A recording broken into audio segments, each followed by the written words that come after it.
So, when it comes to the UK, things are getting pretty strange. Because you must admit, it feels like almost every single day something strange happens that we've never seen before.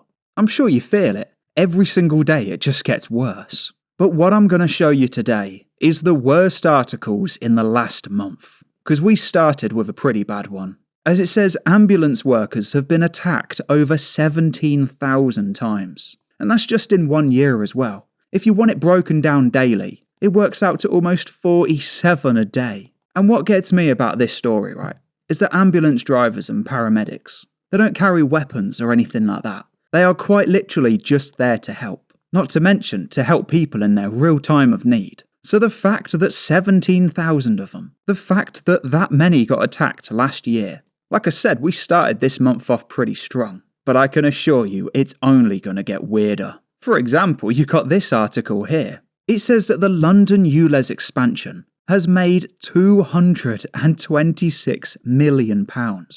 That's almost £250 million.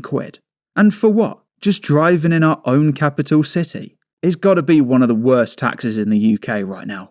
Not to mention the other zones too. Because it says that the UK low emission zones have hit 1 billion since 2019. And what you've got to remember is that every single penny has come from the taxpayer.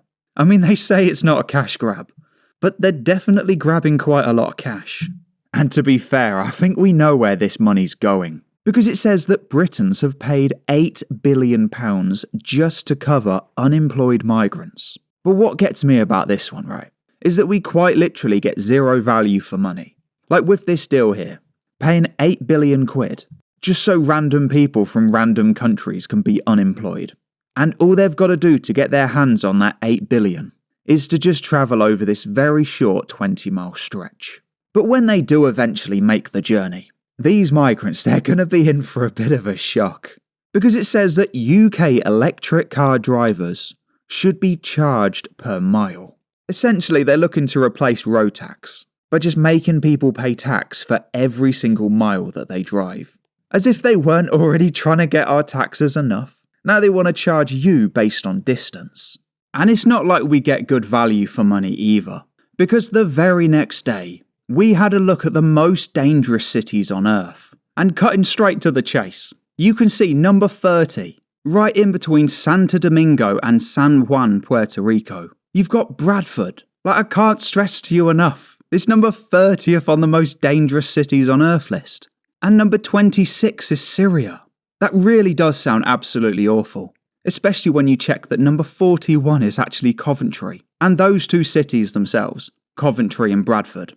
I don't need to tell you, but they're pretty diverse. But then the month took a pretty strange twist. Because we saw this defibrillator in Sunderland. And as you can see here, it has just been painted in the pride flag. Like, no reason, no vote, no council meeting or nothing. Just a massive political statement on something which is meant to save lives. But this defibrillator looks that strange that I might just risk taking my chances in the streets. But then we had a pretty concerning article in regards to the government and just how much money they're spending on asylum seekers. Because it says that the cost of furnishing asylum seeker flats is apparently too sensitive to be released. And what gets me about this one is it's your money and it's your country. Yet apparently we're not allowed to find out what it's being spent on. Like, that is an absolutely awful waste of cash. But then we saw something which is even more expensive. Because you can see here, you got the top 10 nationalities amongst foreign prisoners. And bear in mind when you see this, the total prison population is just under 90,000. But 10,000 of them are foreign prisoners. So when Keir Starmer goes on about the prisons being full, I'd have to partially agree with Keir Starmer. But they're not full of British people. They're filled to the brim with Albanian Alan and Lithuanian Larry. And if that's not a weird enough idea in itself, the very next day, we saw Labour put a ban on junk food TV adverts before 9 PM. Like just banning adverts for burgers and takeaways. And what gets me about things like this is that you're a smart enough person to just make your own decisions. Like, you don't need the government just sat there over your shoulder whilst you're watching the TV and an advert comes on.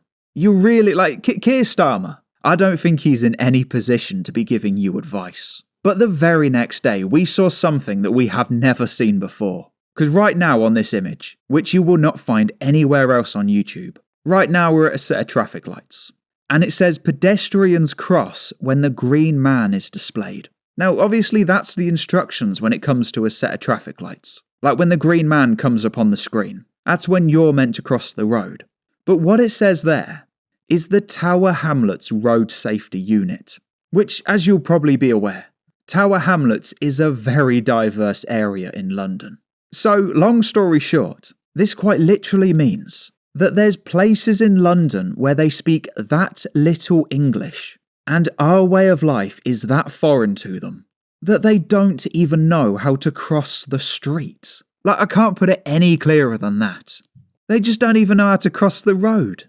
But with that being said, there's absolutely nothing funny about this one, because it says that a man has been fined for watching TV without a license. But when it comes to this particular guy, they put his name, his age, and his street address in the paper. Like, you imagine that, like you got the £40 fine and the £16 fine as well. But when you compare that to just putting all of his details in the paper, what should be a breach of data protection is what the South Wales Argus is just calling good journalism. And it turns out that people aren't just getting fines for the TV licence, because it says that drivers owe nearly £380 million in ULEZ fines. Which, I gotta tell you, over £250 million.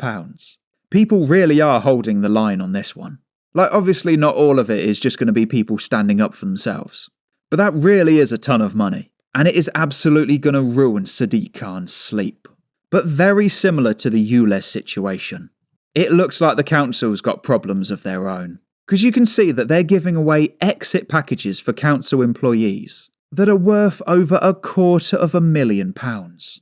And that's not money for doing a good job. That is money to leave.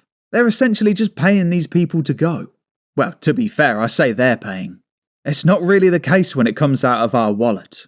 But as you can see there, 56 exit packages cost a total of £1.62 million. I gotta tell you, it just doesn't even seem like a real job, does it? Like they're just gonna give you £250,000 just to walk away. Something like that would only happen in the government. And just as we've seen quite often, we saw a nationwide British shop called The Range just put security tags on bars of chocolates.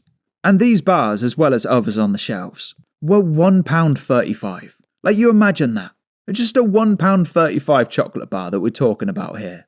And people are willing to just walk into the shop, take it off the shelf, and just risk a criminal conviction over a £1.35 chocolate bar. Well, to be fair, that's if you take one. Maybe if they take the whole shelf, maybe they can start to rival just like a normal salary. But I'm really hoping it doesn't get to that. But something else to that, I really hoped it wouldn't get to this. But it looks like Tesco are handing out DNA collection kits. And much like yourself, I was very confused when I first saw these. I thought it could be for like a driver or something like that. Maybe the delivery drivers just got to get tested for substances. But if you look there, it says customer service. And what people were saying in the comments on Reddit, on a page of former and current Tesco staff, they were saying that if someone comes into the shop and starts to spit on them, or maybe they bleed or they leave some sort of DNA, this is to collect that DNA and then send it to the police. Like, imagine how sick that is.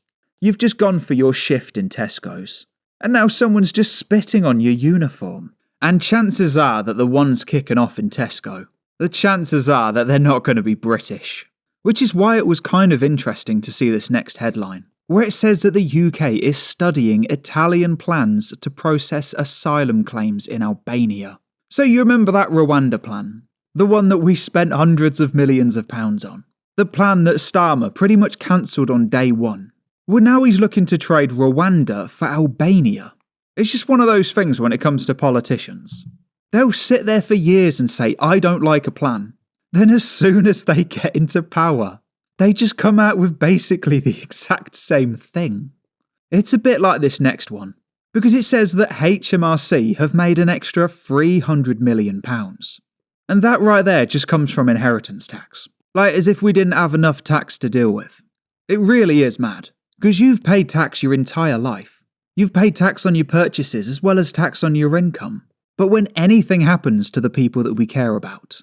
But the government's just going to be there, basically just holding their hands open, waiting for your loved ones to move on, so the taxman can just move in. And this next story is actually very similar to inheritance tax, because they're both to do with theft. Because it says that if you steal someone's phone in Southwark, there is less than a 0.3% chance of being caught by the police. So that essentially means that 99.7% of phones, they're never found again. And Southwark is in London as well. So that's our capital city. It should be a safe place to visit. But I guess when it comes to the police, they're not exactly the ones that are visiting. Which brings us on to this article that we saw the very next day. Like this month, it just goes from bad to worse. But we did actually see a slight bit of good news. Well, if you could call it good news. But it says that Keir Starmer is now less popular than Rishi Sunak. Like, you imagine that. Keir Starmer has not been in power for that long. And within a matter of months, he's already more hated than Rishi Sunak. And most of the time when it comes to polls, you pretty much got to take them with a pinch of salt. Like whether or not they're to be believed. But I think if you were to speak to the average man in the street, he would pretty much agree with this. But it turns out that Keir Starmer's not the only thing losing control. Because we saw that 50 pubs every single month have shut down in the first half of the year. Because that's going to have a direct as well as a pretty indirect effect as well. Like, not only is it going to leave just an empty building in the high street, as if they didn't have enough of them already, but it also means that all of these employees, they're just out of a job. Like, I wouldn't be surprised if that's like 1,000 people? Let's say they got 10 staff. That'd be 500. So some pubs are obviously going to be bigger than others. But you could pretty much say it's going to be 500 to 1,000 people, just out of work every single month. And you've also got the lost revenue as well. Like the amount of people that aren't going to be spending. So like I said, it really is a shame for the high street. And it is an absolute shame for British history. But with all of these stories, and all of these articles, I'd like to think that that shows you just how bad things are in the UK. Because like I always say, people will try and tell you that, they'll say, oh, it's just one thing, mate. Like every time you give them an article, they'll say, oh, hang on a sec, this is just one article. But what these people don't understand is that it's happening every single day. So it isn't just one thing. It is an absolute steaming pile of one things that is growing bigger by the day. And if you enjoyed this video, then honestly, I'm here every single day. Just brand new video every day of the week, Monday through to Sunday. So if you enjoyed this video, the only way you're going to guarantee to be shown the next one is if you become one of the 51,090 subscribers. This country has gone crazy.